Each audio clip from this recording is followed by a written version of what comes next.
Olá, hoje a gente vai falar da história de Jó, que é uma história bem bacana e é uma história que muita gente interpreta muito bem errado, tá? Não a moral da história, mas algumas partes dela, principalmente como Deus age.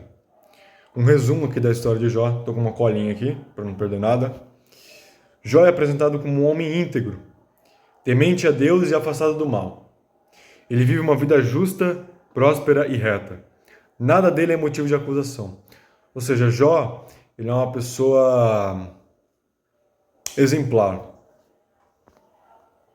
E aí nos bastidores, vamos dizer assim, surge o Satã, né, o Satanás, que aliás em latim significa o acusador, mentiroso. Que a função é basicamente questionar a integridade humana. Ele insinua que Jó só é fiel porque recebe benefícios. Em outras palavras, tira essas coisas, tira essas bênçãos dele e a gente vai ver se ainda te serve.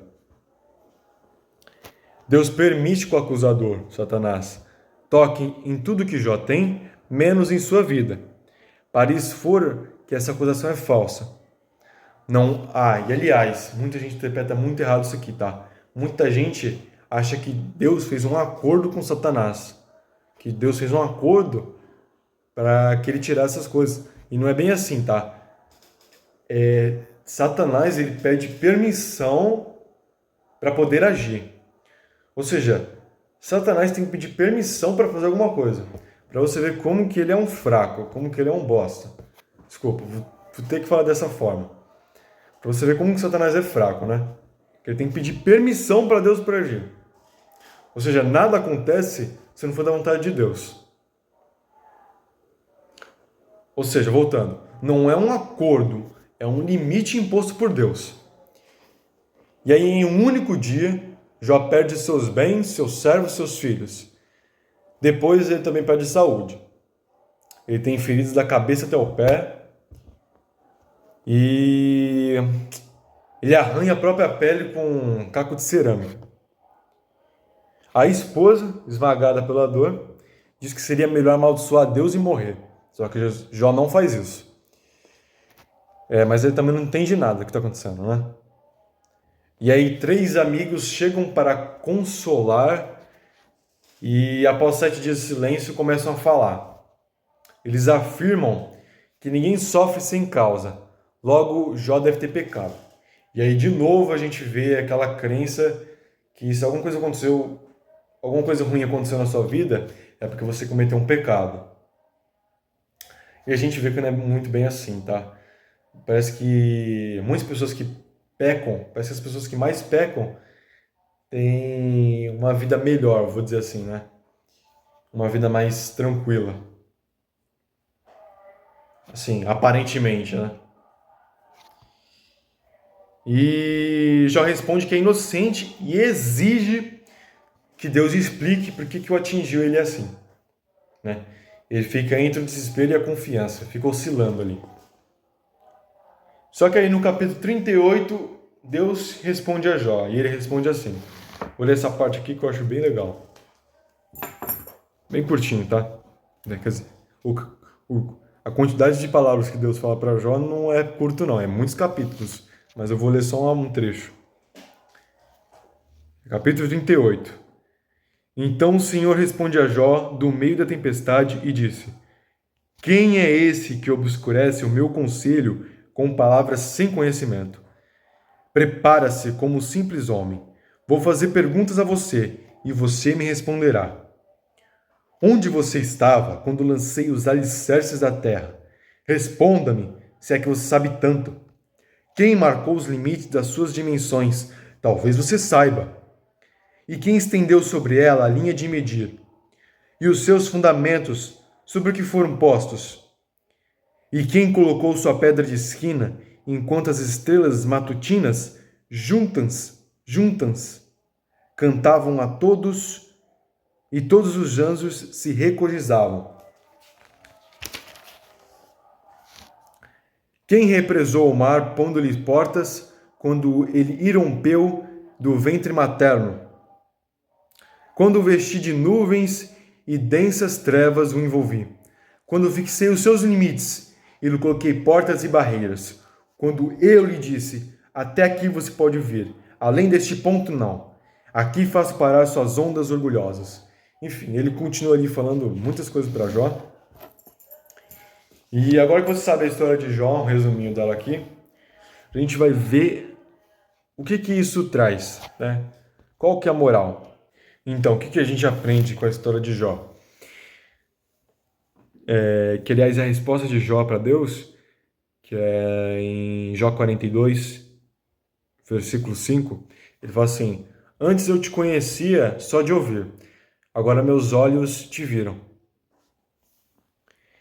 E aí, o que isso mostra pra gente? Que a dor expõe a fé e que não depende de benefícios. Né? Expondo Jó, Deus expõe também a justiça vazia dos amigos.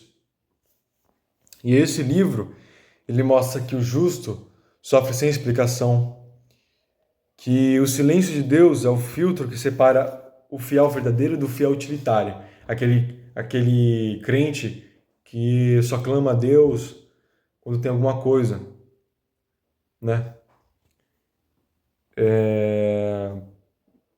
Deus não deve explicações quando ele está formando um caráter. Deus não te dá explicação nenhuma quando Deus está fazendo alguma coisa. E aí, Deus, nesse livro aqui, ele mostra a superioridade dele. Que basicamente ele fala, quem que é você para me questionar? E a gente esquece disso, né? A gente é humano, a gente esquece do poder de Deus. A gente quer uma explicação para tudo. E às vezes a explicação está justamente no sofrimento. E Deus não ficou em silêncio por impotência. Ele ficou em silêncio porque Jó ainda não estava pronto para ouvir a resposta que ia acabar com o teu orgulho.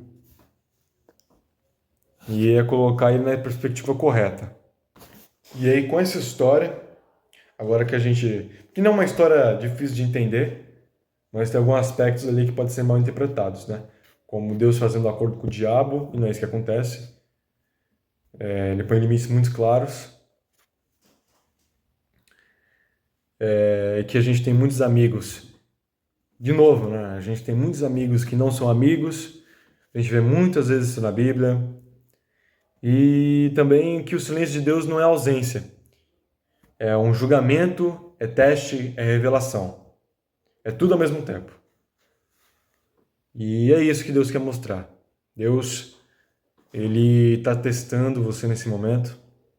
Se você está compartilhando do mesmo, ou talvez um pouco do sofrimento de Jó, talvez este seja o momento em que o Satanás está dizendo que você só é servo dele por causa que você tem as coisas na tua vida, que você tem saúde, que você tem tal coisa. E Deus está dizendo, não é assim, esse servo é fiel, esse servo vai prevalecer. É neste momento que Deus quer que você prevaleça. Então continua assim, continua sendo uma figura exemplar como Jó foi. E é isso que esse ensinamento quer trazer. Esse vídeo, por mais que seja um livro que a gente esteja tratando, não só um capítulo, ele foi mais curto que os outros, porque ele não é uma história difícil de interpretar, mas eu só queria deixar algumas observações aqui, de alguns detalhes claros. É isso, espero que você tenha gostado desse vídeo. Essa história de Jó é muito bacana. E para de questionar Deus em tudo, tá? Deus não deve explicação nenhuma para você. Você é só um mero mortal. Você está querendo questionar um ser que tem a vida eterna, né? Deus já deu tudo que você precisa. Você não precisa se preocupar com as coisas. Só tenha fé nele e ele vai te aconselhar, tá? É bíblico isso. Muito obrigado. Espero que você tenha gostado do vídeo. Se você gostou, deixa um like, comenta para esse vídeo chegar em mais gente. Muito obrigado, gente. Até. Que Deus abençoe o seu dia, a sua vida. Amém.